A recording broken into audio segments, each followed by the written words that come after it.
Feeling invisible at work is more common than we think. Many dedicated employees watch their efforts go unnoticed, day after day. Anna pitches viral campaigns that earn only polite thanks. Daniel fixes critical server outages yet never sees his name in incident reports. Priya organizes smooth orientation events, but hears only echoes of her own applause. Nearly half of professionals report weekly experiences of unrecognized work, breeding frustration and burnout. These invisible contributions take many forms. Software developers crush persistent bugs without credit. Customer service agents diffuse crises in silence. Team members offer ideas in meetings that vanish into minutes. When achievements hinge on visibility rather than substance, genuine effort dissolves into obscurity. Recognition goes to the loudest voices while quiet competence fades into the background. Beyond the emotional toll, this dynamic can warp professional self-worth. Individuals begin to equate affirmation with value, measuring their competence by applause rather than contribution. Imbalanced feedback loops encourage self-doubt. If no one comments on a job well done, did the work truly matter? Over time, employees may ramp up output in a desperate bid for acknowledgement, taking on extra tasks, working late, or amplifying minor wins, only to spiral further into invisibility when managers attribute success to team effort or default to familiar names. The result is an unending cycle: more work, less recognition, more exhaustion, deeper invisibility. Marcus, a data analyst at a mid-sized consulting firm, exemplifies this pattern. He refines every quarterly report until each figure gleams, cross-verifies market research against multiple sources, and crafts slide decks with intuitive navigation. Each document launches under his careful stewardship. Yet when the executive team unveils the conclusions at their monthly town hall meeting, his name goes unspoken. While his peers receive spotlights for outstanding contributions, Marcus's work lives only in the shadows, archived in cloud storage. As presentations conclude to applause, he slips quietly from the room, clutching his meticulously annotated notebook as if it were proof of his existence. These experiences highlight a fundamental workplace truth: visibility and merit do not always align. Organizational cultures often elevate charisma and self-promotion over substance, rewarding those who master the performative art of recognition. Meanwhile,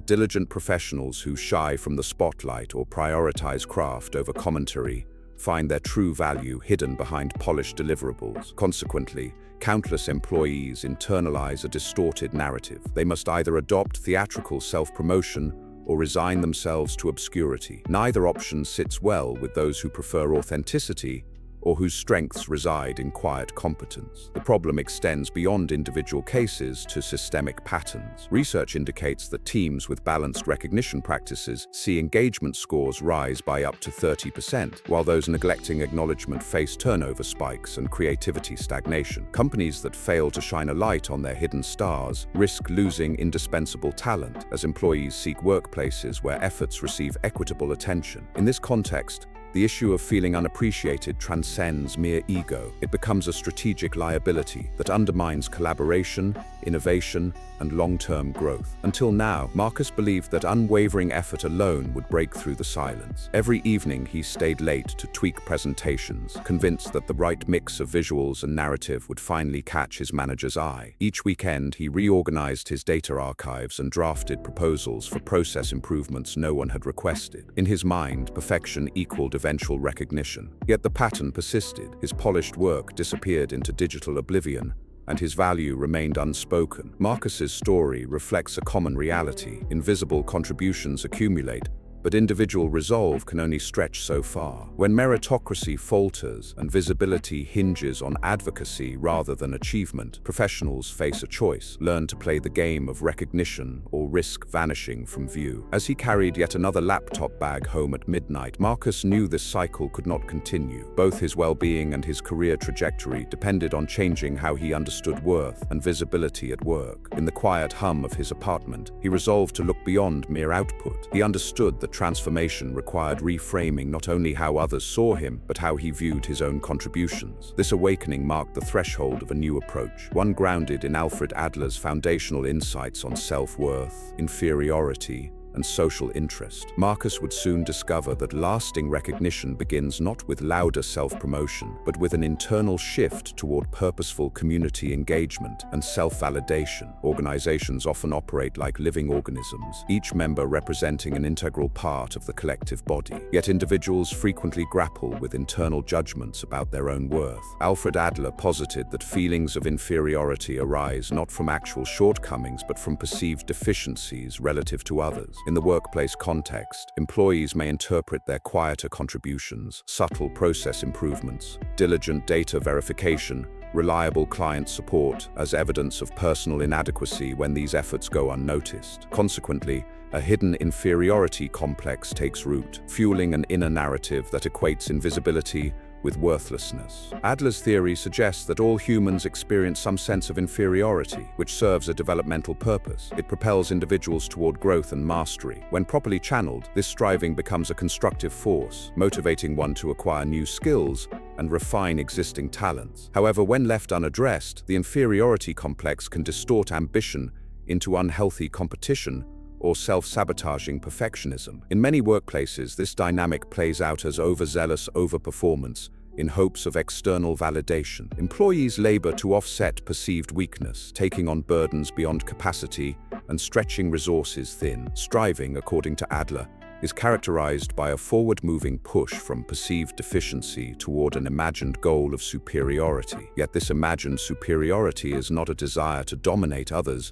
but a personal ideal of competence and belonging. The key distinction lies in motivation. Striving for superiority fosters self-improvement and community contribution, whereas the inferiority complex anchors one in comparison and self-doubt. In offices where recognition hinges on self-promotion, the latter tendency intensifies. Workers watch colleagues ascend through visible displays of confidence, then wonder why their own earnest efforts fail to translate into advancement. Adler introduced the concept of fictional finalism, the idealized image of oneself as competent, successful, and valued. This mental construct guides behavior, albeit often unconsciously. Employees engrossed in their work without an explicit articulated vision of their own worth may find themselves adrift, uncertain which actions will bridge the gap between current performance and their fictional final. Without this inner compass, they default to external markers of achievement, titles, bonuses, public praise, believing these signs hold the promise of completing the journey towards self-assured competence. Understanding inferiority and striving in Adlerian terms reframes the problem. Invisibility at work is not merely a matter of external acknowledgement, but a reflection of internal beliefs. If the workplace environment offers limited feedback loops or prioritizes only high-visibility tasks, individuals may internalize a belief that their foundational contributions lack value. This belief, left unchecked, spawns frustration,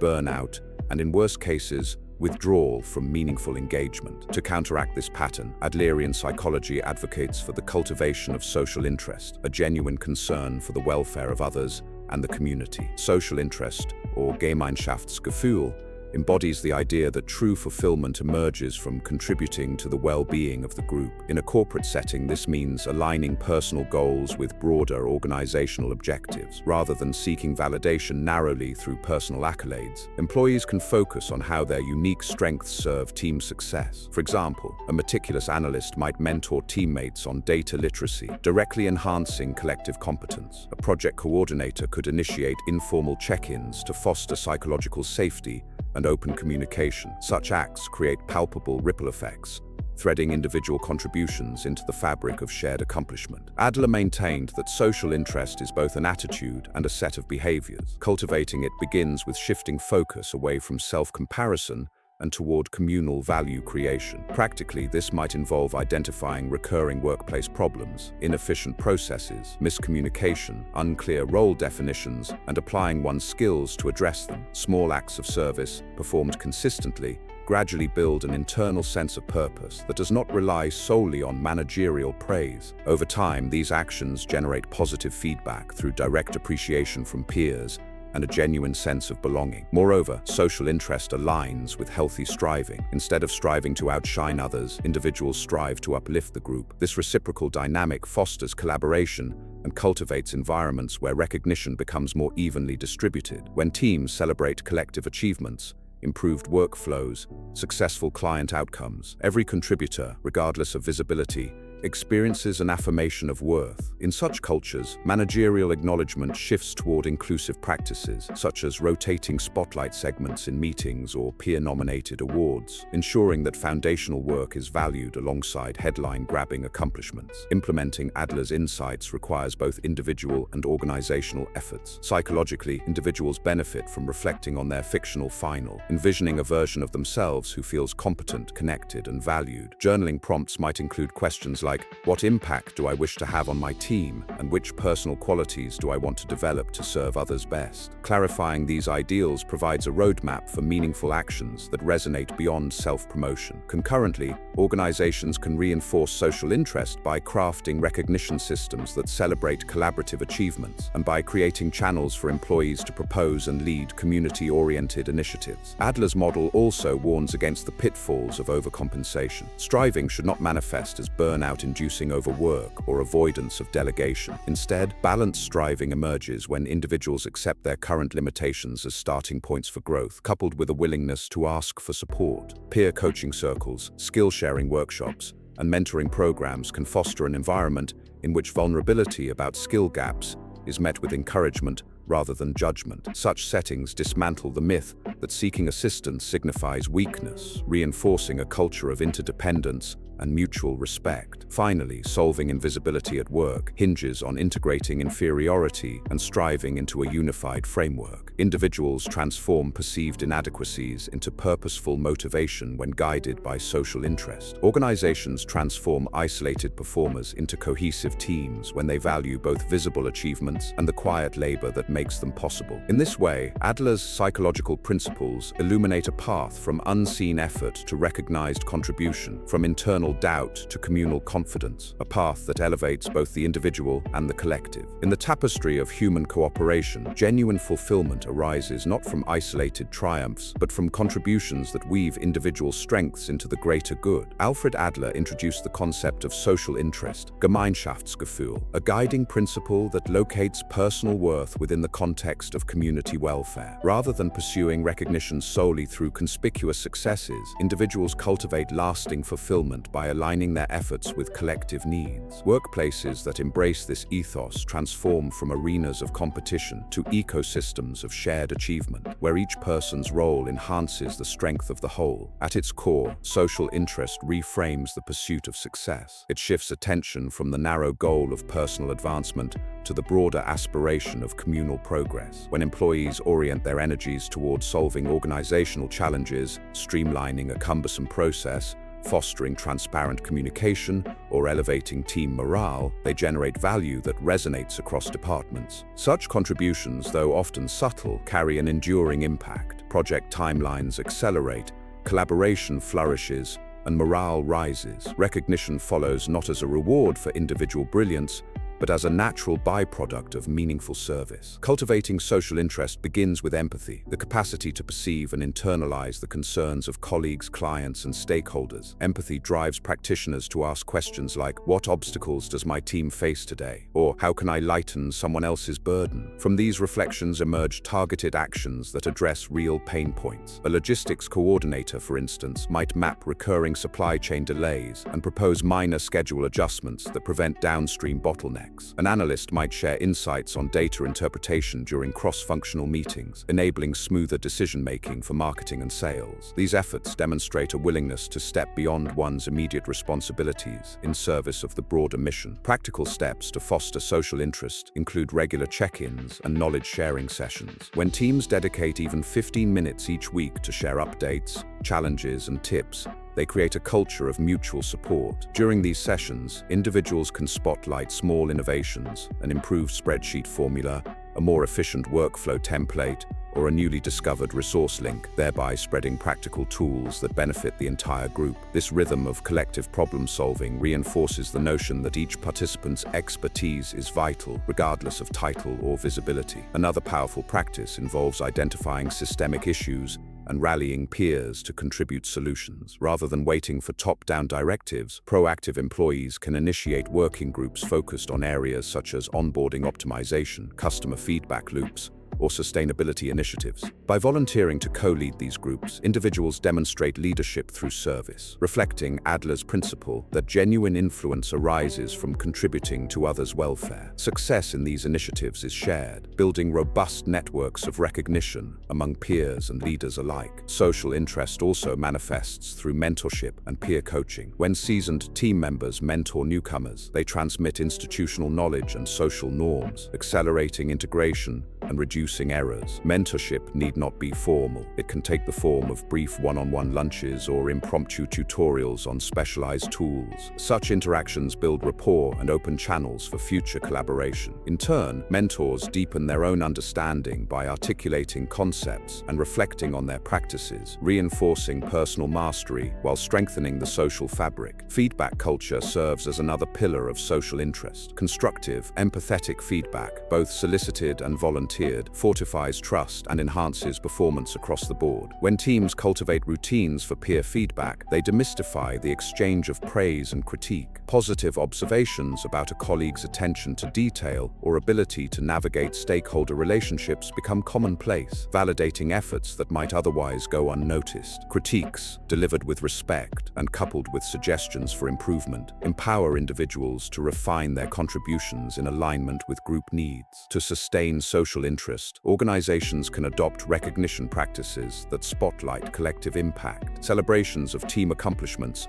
such as client success stories, process efficiency milestones, or community volunteering outcomes, underscore the principle that shared effort yields greater rewards than solitary achievement. Rotating the role of team ambassador to present these highlights ensures that every member has the opportunity to draw attention to contributions, further democratizing visibility. Additionally, peer-nominated awards or shout-outs during all-hands meetings encourage acknowledgement of behind-the-scenes labor that typically escapes executive notice. For individuals, internalizing social interest involves a mindset shift from "what can I gain" to "how can I give?" This transformation often requires introspection about personal values and aptitudes. Journaling prompts like "which of my skills could most benefit our next project?" or "in what ways can I make my team's workload lighter?" guide reflection. From these insights arise clear action plans, offering to update documentation, volunteering for cross-departmental collaboration, or drafting concise guides for frequently asked questions. Small, consistent gestures gradually redefine one's identity. From an anonymous contributor to an indispensable collaborator, the ripple effects of social interest extend beyond immediate teams. Departments that model collaborative practices inspire adjacent units to adopt similar approaches, fostering an organizational culture of mutual support. As boundaries between silos erode, interdepartmental projects gain momentum and creativity flourishes. Employees at all levels experience a heightened sense of belonging and purpose, reducing turnover and enhancing engagement. The workplace becomes a living embodiment of collective striving, where each individual's self-worth is affirmed through service rather than spotlight. Ultimately, Adler's social interest offers a philosophical compass for building workplaces where recognition is a shared currency. By prioritizing communal value creation, empathy-driven action, and inclusive recognition practices, individuals and organizations alike can transcend the limitations of visibility-based validation. In such environments, merit shines through every contribution, large or small, and the quiet labor that once remained unseen transforms into the cornerstone of collective success. Small, purposeful actions can generate outsized shifts in workplace dynamics, transforming the unseen into the unmistakable. Rather than grand gestures, Alfred Adler's framework encourages micro-impact initiatives, targeted efforts that address specific needs and gradually build a reputation for reliable contribution. When employees identify pain points and apply modest solutions consistently, they demonstrate both competence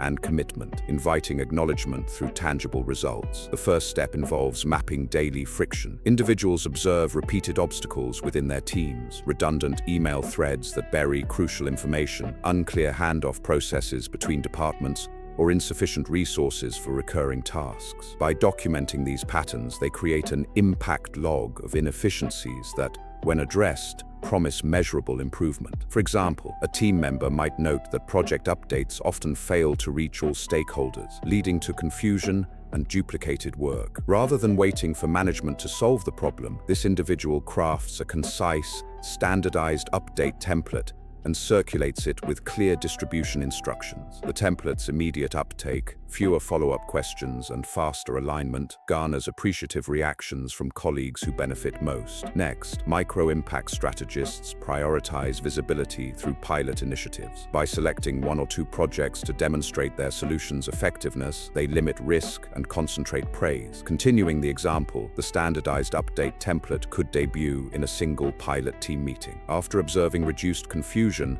and streamlined collaboration, stakeholders naturally acknowledge the contributor's foresight. The key lies in framing the initiative as an experiment rather than a personal triumph. Let's test this new update format and see if it eases our communication load so that colleagues feel included in the process, not subjects of unsolicited change. This collaborative tone fosters buy-in and ensures recognition is shared among participants. Consistent follow-through cements credibility. Tracking impact metrics such as decreased email volume, faster decision-making cycles, or reduced error rates provides concrete data to support the micro-impact narrative. Documenting these gains in brief status reports or visual dashboards transforms anecdotal improvement into compelling evidence. When a quarterly review features a simple chart showing a 30% reduction in duplicate tasks, colleagues and leaders alike notice not only the results, but the individual who compiled and presented them. Over time, these incremental victories accumulate, reframing the contributor from an invisible helper to a dependable innovator. Micro-mentoring multiplies impact by extending knowledge to others. After refining a process or tool, practitioners schedule short show-and-tell sessions, no more than 15 minutes,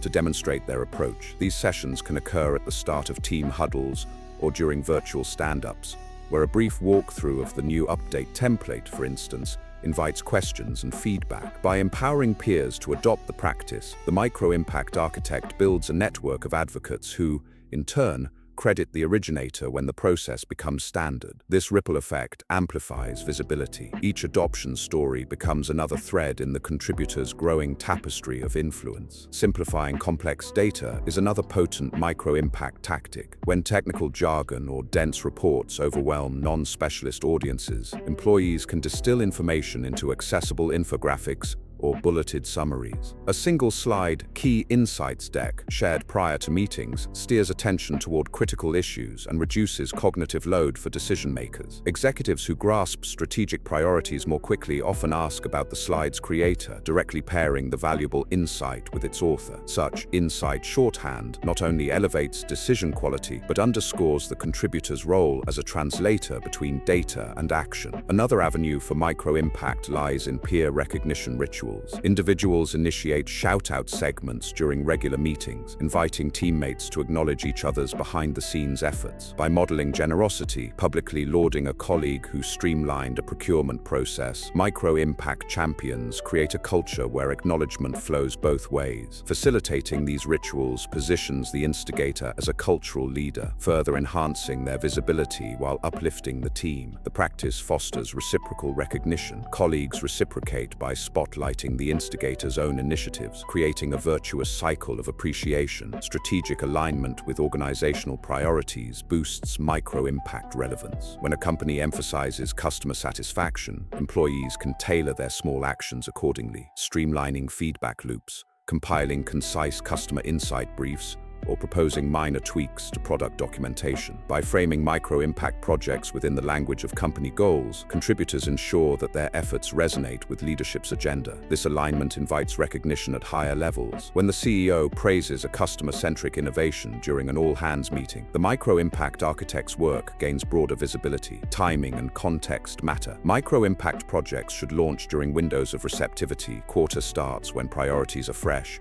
or slow periods when teams welcome low-stakes experimentation. Dropping a new template or sharing a process hack during an overloaded season may see it ignored. Presenting the same tool during a planning retreat or dedicated improvement workshop maximizes attention and uptake. Observant contributors synchronize their initiatives with team rhythms, ensuring that their efforts land when audiences are primed to engage. Finally, reflection and adaptation sustain momentum. After each micro-impact cycle, individuals assess what worked, what could improve, and how to expand the initiative's scope. They solicit peer feedback. Did the new template save you time? Or which elements of the infographic were most helpful? Applying this input refines future actions, demonstrating a commitment to continuous improvement, a hallmark of Adler's healthy striving. Each iteration deepens expertise and visibility, revealing a pattern of responsiveness that colleagues come to admire. By integrating micro-impact strategies, mapping friction points, piloting solutions, quantifying results, sharing knowledge, celebrating peers, aligning with priorities, and refining through feedback, employees shift from invisible backbones to visible catalysts. Over time, their contributions become synonymous with progress, earning recognition not through self-promotion but through the genuine value they deliver. These small actions, rooted in Adlerian principles, illuminate the path from unnoticed effort to tangible acknowledgement. Cultivating enduring self-worth at work depends on anchoring confidence within rather than on external accolades. Internal validation begins with acknowledging intrinsic strengths, the skills, values, and personal qualities that drive one's contributions. By shifting the focus from "will my work be praised" to "do I recognize the value I deliver?", employees move from reactive to proactive mindsets. This internal shift undergirds a resilient sense of worth that persists even when recognition is delayed or absent. The first step in reinforcing self-worth involves self-assessment. Individuals can compile a strengths inventory, listing technical competencies, soft skills, and character traits that consistently serve their teams. For example, one might note expertise in data analysis, calm leadership during crises, or a talent for conflict resolution. Rather than treating this exercise as boastful, participants frame it as an objective audit of assets that enable productive work. Such inventories help combat the distortion of inferiority by illuminating overlooked capabilities, reminding individuals that their value extends beyond fleeting praise. Next comes setting process goals rather than outcome goals. Outcome goals, such as earning a promotion or receiving public praise, depend on external factors and fluctuate unpredictably. In contrast, process goals focus on controllable behaviors, refining presentation slides by a certain date, initiating weekly knowledge-sharing sessions, or responding to client inquiries within a fixed time frame. Tracking progress against these objectives establishes clear indicators of personal growth. As milestones accumulate, distinct from supervisory approval, employees experience tangible evidence of competence, reinforcing self-worth through consistent achievement. An essential practice for internal validation is reflective journaling. At the close of each workday, individuals spend 5 to 10 minutes writing about specific actions taken and challenges overcome. Prompts include, "What did I accomplish today?" and "Which of my strengths did I apply?" Over time, journaling cultivates an archive of successes that can be revisited during periods of self-doubt. This reflective repository serves as a personalized recognition system, offering affirmation when external feedback is sparse. Moreover, it fosters self-awareness, as patterns in performance and emotional responses emerge, guiding targeted development efforts. Mindful self-talk further strengthens internal validation. The internal dialogue that follows each task completion shapes one's perception of worth. Instead of defaulting to "that report will probably be ignored," individuals consciously affirm their efforts. "I delivered thorough analysis that supports informed decision-making." These affirmations need not be grandiose. Simple, truthful statements suffice. Over time, habitual self-affirmation rewrites the cognitive script, reducing reliance on external validation and nurturing an inner ally who acknowledges each contribution. Peer accountability partners augment self-review by offering balanced feedback. Colleagues paired for this purpose meet regularly, bi-weekly or monthly, to share process goals and journal highlights. Each partner listens without judgment and reflects observed strengths and progress back to the other. Such exchanges deepen mutual understanding and create a micro-community of recognition that complements managerial feedback. When 2 or 3 partners form a circle, the network effect amplifies, as every member's contributions are acknowledged and celebrated within the group, building collective resilience against invisibility. Visual reminders reinforce the internal validation process. Workplace stations or home offices can display concise affirmations or a rotating selection of strength statements. "Seeing I refine complex data into clear insights," or "I foster collaboration through thoughtful communication," on a sticky note by the monitor daily recenters focus on intrinsic worth. These cues trigger momentary pauses for self-recognition, anchoring mindfulness practices in the flow of work. Digital equivalents, scheduled calendar reminders, or desktop wallpapers serve the same purpose in remote contexts. As confidence grows through self-driven practices, individuals can extend their influence by offering feedback to others. Recognizing colleagues' efforts without confining praise to formal channels strengthens the culture of acknowledgement that supports internal validation. When one team member highlights another's initiative, "Your streamlined process saved us hours this week," it not only affirms the recipient but also reinforces the giver's self-worth. As a culture builder, sharing recognition becomes a two-way street wherein giving and receiving affirm self and others in equal measure. For sustainable change, organizations play a critical role in reinforcing internal validation. Leaders can model self-recognition by sharing personal reflections on strengths and process goals during team meetings. When managers openly discuss their own developmental objectives and celebrate incremental progress, they destigmatize self-affirmation and encourage others to follow suit. Training programs that incorporate self-assessment tools, journaling workshops, and peer accountability frameworks equip employees with the skills to validate themselves consistently. Incorporating regular reflection breaks into organizational rhythms provides structured time for internal validation. Quarterly retreats or monthly check-ins can include guided exercises. Employees update their strengths inventories, share process goal progress, and jot down key takeaways. By institutionalizing these practices, organizations signal that internal validation is a priority, not an optional extra. When self-recognition becomes a shared language, individuals internalize the value of self-worth independent of external applause. Finally, measuring the impact of internal validation practices ensures their longevity. Surveys tracking employee well-being, engagement, and perceived appreciation can include items related to self-recognition habits. Data that show improvements in job satisfaction, reduced turnover intentions, and increased collaboration validate the investment in internal validation. Success metrics might include the number of employees regularly journaling, frequency of peer recognition exchanges, or self-reported confidence in personal strengths. These indicators guide refinement of programs and reinforce the positive feedback loop between individual practices and organizational outcomes. By centering self-worth within personal agency, employees reclaim ownership of their value. Internal validation, supported by self-assessment, process goals, journaling, mindful self-talk, peer accountability, visual reminders, and organizational integration, transforms the invisible into the undeniable. Recognized or not, each contribution becomes a testament to competence, fostering sustained confidence that illuminates every workplace interaction.